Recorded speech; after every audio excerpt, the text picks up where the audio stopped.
Hello guys, আসসালামু আলাইকুম। কিছুদিন আগে আমি আমার নানু আর মার সাথে জলিওতে গিয়েছিলাম। ওই জায়গায় এক্সপিরিয়েন্স অনেক ভালো ছিল। ওই জায়গা আমার অনেক ভালো লেগেছিল। আমার মা অনেক মজার মজার ট্রিট দিয়েছিল আর এই জায়গা খুবই সুন্দর ছিল।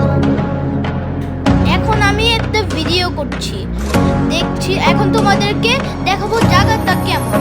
তো এখান